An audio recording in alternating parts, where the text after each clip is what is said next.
Good morning, everyone. Allison Carlson here. I'm here to talk to you about health, nutrition, chiropractic, exercise. And today I want to share with you a little bit about a patient's journey, but also kind of explain to you a little bit why chiropractic helps with ear infections. So many of you probably already know chiropractic and ear infections in kids is a pretty common thing.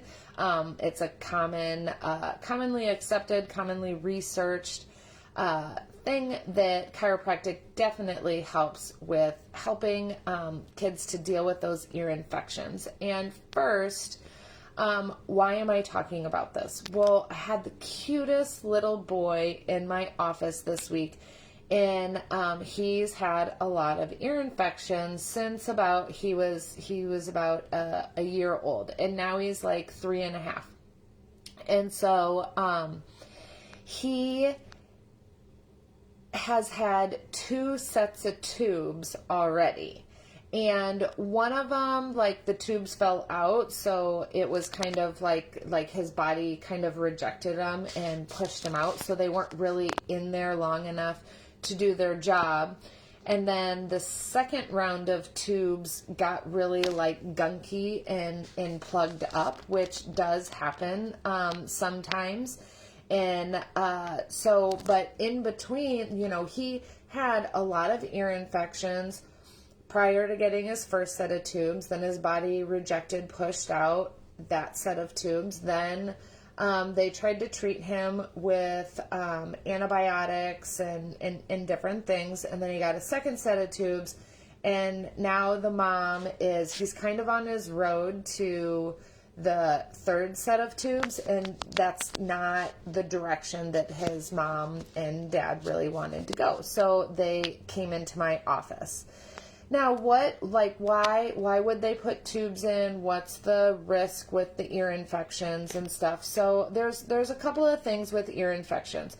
First and foremost, with kids, your ear is very close to the brain. So there's the concern that, the location, if the infection spreads, how quickly can it go to other places?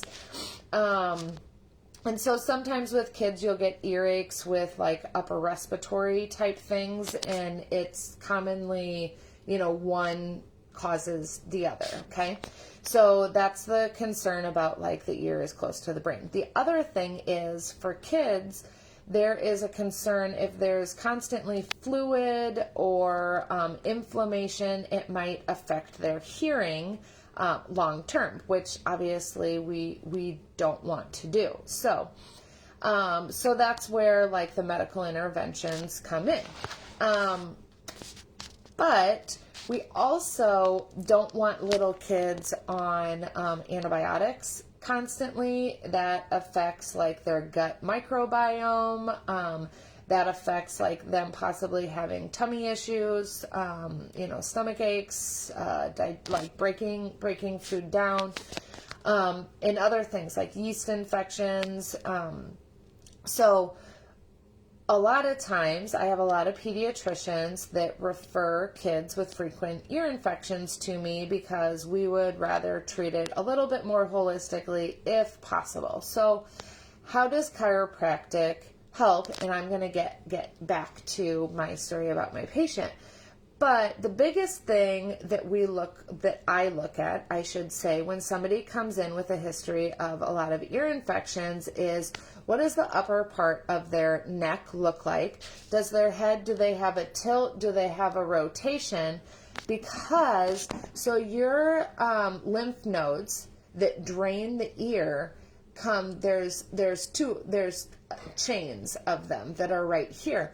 We also have a muscle that attaches kind of at the base of the skull to your collarbone. So if there is a head tilt, if there is a rotation, so think about how kids sleep. Like they fall asleep in the car seat and their head's like this, or they fall asleep in like a swing or a bouncer and it's like their chin touches like their collarbone or their chest, right? So that creates a lot of tension, and then we might get this persistent, this chronic, constant head tilt, head rotation, which tightens this muscle in here, and it might inhibit that lymphatic drainage, that lymph node movement to drain the ear, right?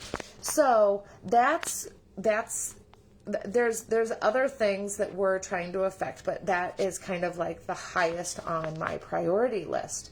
So I had this little boy come in, and these parents, you guys always come into me and you're like, I have 4 days for you to fix all the things.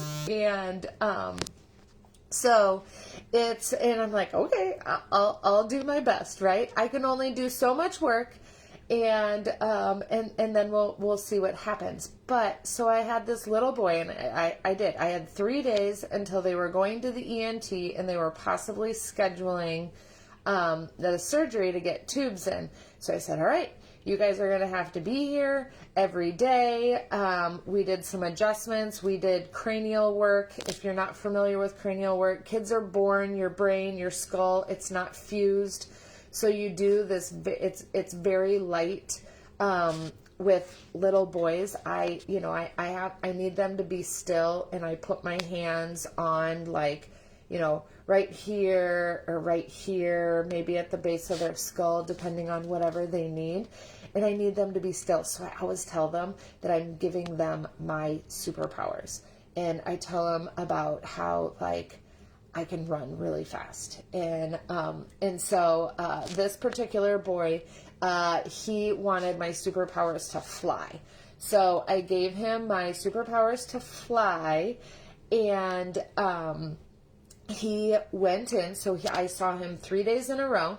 He just went to his ENT yesterday, and his ENT said his ears look better than he has ever seen them look in this child's 3.5-year life. So I'm super excited. We obviously still have work to go, but we have at least delayed the conversation on tubes. And this little guy is getting superpowers in my office. He'll be back next week. We'll see. Maybe he wants to climb walls. I have no idea. We do, disclaimer, discuss not actually doing all of these things, but it's kind of one of my little tricks to get those little ones to have fun in the office, want to be there. Sorry, I have an alarm going off.